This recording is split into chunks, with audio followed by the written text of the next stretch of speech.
Hey there, folks. Welcome to Spectrum Pulse. We talk about music, movies, art, and culture, and today we got another solo album review, this time for the newest project from Unreqvited called Beautiful Ghosts. You know, I've started off reviews like this frustrated that I'm late to the party, but in this case, yeah, the majority of you have not heard of this act or would have even cared to look, even despite the fact I reviewed an album from this act just last year, and that means the true struggle on my part will be the desperate hope that the review will be shared and perhaps spread the word about something very unique and really quite special. But you know what? Let me back up a little bit. Last year, in the course of Bandcamp diving while in quarantine, I discovered a one-person Canadian black metal act from Ottawa. Now, they were called Unrequited, and while on the surface you might think they fall into the slurry of clumsily produced one-person atmospheric black metal that floods Bandcamp, digging into the details, I actually found a lot more to like. The compositions were more robust, borderline symphonic in some of the arrangements, and even if the lyrics were borderline inaudible with the screaming buried so far deep in the mix, the melodies, the crescendo, the swells, they were so compelling, I had to review and recommend it. Now, I did have some issues with that 2020 album. It was really damn pretty, but paced in awkward ways, more of a mood piece that kinda hit a very deep lull by the very end, and I found myself wishing there were more moments that just leapt off the page for me, but it was enough where I really wanted to keep my eye on this act, and where I discovered they had a spare Twitter presence, and also seemed to reflect less of the questionable factors that can kind of unnerve me when delving into the unknown, largely anonymous territories of underground black metal. So when I heard about Beautiful Ghost, even if I knew that nobody was going to request this, I really wanted to dig in regardless. So what did I find? Oh boy. Well, folks, on some level, a review like this kind of becomes complicated, because not only are the lyrics not available anywhere, granted, given how inaudible the vocals often are, hardly matters, but also because a review like this probably just boils down to a couple of statements. It might wind up a little bit shorter, because this is some of the most beautiful and deeply romantic symphonic black metal that I have heard in years, where you can not only recognize the improvements across the board, but also how it feels so seamlessly transgressive within this framework. The sort of album that makes sense to fit within the genre, but it's also doing something so subtly different so well, you just gotta marvel at it. Now, normally this is where someone might drag out the Def Heaven or Alsa comparisons for a prettier stripe of atmospheric black metal, but I also don't really think either fit here, because while this is certainly more melodic and tuneful, I'm not sure that automatically makes this feel more accessible, and that's the big reason I find this album so fascinating. Not to mention that it's just goddamn amazing, easily one of my favorite metal albums this year, but we will get a lot more into that. But you know what, let's start there.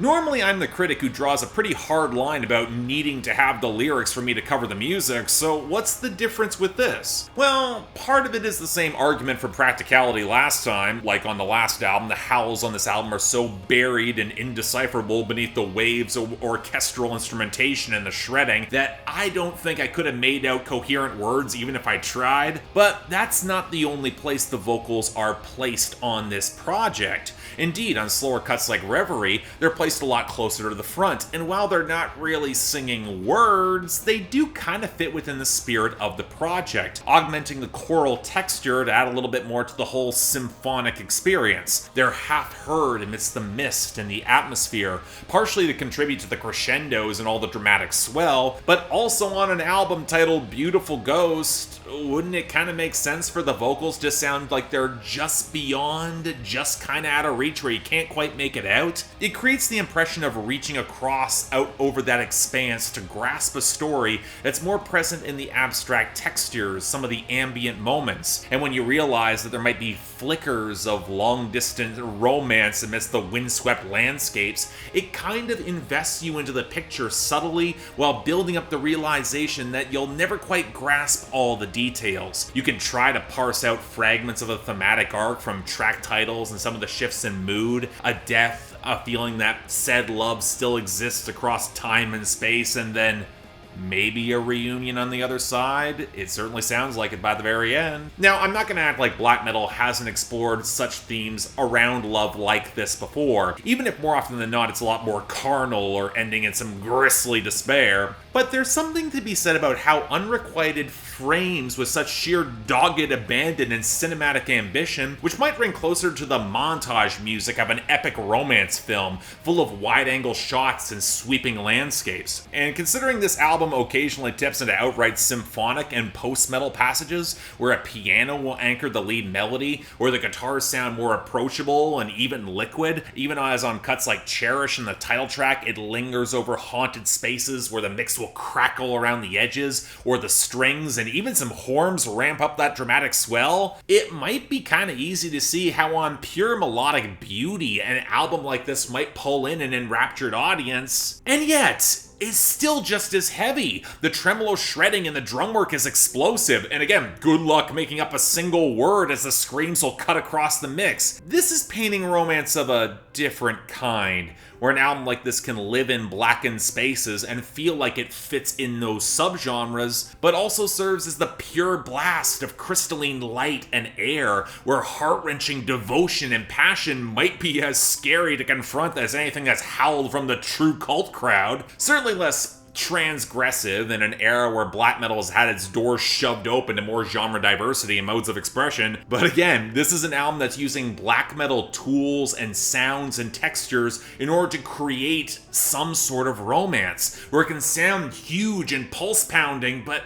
hell, isn't that what passionate love can be at its best and strongest moments? I remember saying years ago that metal power ballads deserve the same level of critical acclaim as those in any other genre, because they can go for epic and broke and capture that swell and scope, and frankly, Unrequited prove without words that you can still understand, you can still create that same gripping emotional swell. You need to be a phenomenal melodic composer in order to pry forward some of those emotions, and this album's the best centerpiece for it to date without feeling saccharine or cloying or precious. I mean, when the screaming is still there, it can't really be that. It actually fits within that space, but still captures that romance. And you know, there's a point where just a part of me just wants to gush over how goddamn gorgeous this album sounds, where there's honestly very few moments where I can actually complain. Maybe Cherish feels a little bit short, or Funeral Pyre has that choppy guitar passage across the first couple of minutes I didn't love. And if I were to drill a little bit deeper, I think my biggest nitpick is probably how I wish the bass grooves were a little bit more defined, a little bit more rough-edged and guttural across the project. Oh, they're there, and they're pretty amazing, driving all the insane lead work on All Is Lost,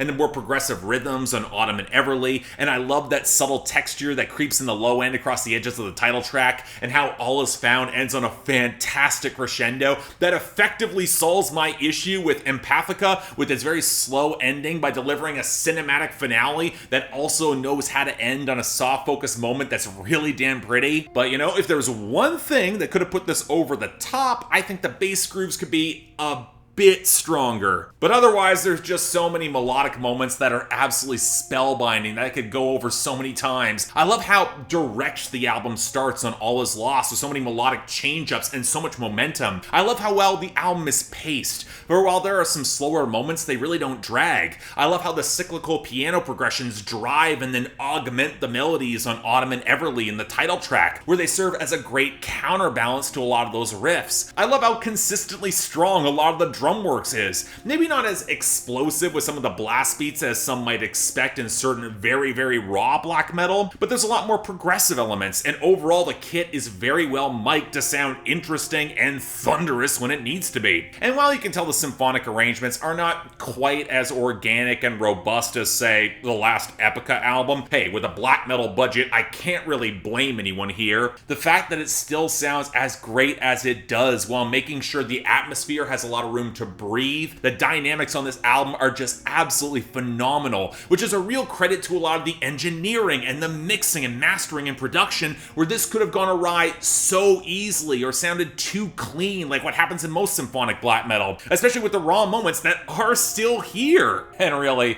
I'm not sure I can add much more here before it just becomes the poetry of emotion that Unrequited creates. Albums that can capture the balance between the wild rawness of passion and the shimmering ecstasy of climax, they're so rare. Something that heavier music is uniquely equipped to approach and often rarely gets the credit it deserves. But what I love is how the album doesn't feel melodramatic or forced either. This is organic, it's free-flowing, where the dramatic stakes feel lived, where the stereotypical stereotypical tropes of romance are boiled away to drill into a center that yearns so powerfully. A lot of music finds the reality of love by pulling into intimacy, and this album has its moments that does so, but it also augments them alongside the epic sweep of how it can feel like so much more, how it can feel transcendent, everything that passion and devotion can represent on the grandest, most primal scale, where it's too visceral to be corny or saccharine should you take the plunge to embrace it, and that might be more scary for some diehard true cult fans. And as of now,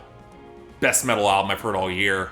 Easy 9 out of 10, highest of my recommendations. On tune alone, I'd recommend it, but with everything assembled around it, yeah, transcendent, and y'all really need to hear it. So yeah, thanks a lot for watching. If you'd like to like and subscribe, I'd be more than grateful. I'll admit I've been sitting on this review for about at least a couple weeks to a month. It's been a project I've really wanted to get to, but again, September was kind of insane, and now things are slowing down a little bit. I can finally get to this review. Again, phenomenal metal. I really want to highlight this. It is something special. If you can find copies of it, it's already selling out on vinyl amazingly, but again, if you want to get copies, you should, and support the artists on this. Beyond that, anything else I might be able to do to improve my presentation, I'm all ears. If you guys have any comments or want to talk about this album, please go down there below. I'd love for the algorithm to actually boost this one a little bit, because again, black metal, rare Canadian underground atmospheric black metal rarely gets exposed, especially with its relatively unknown act, but please, I'd love to see this get more traction.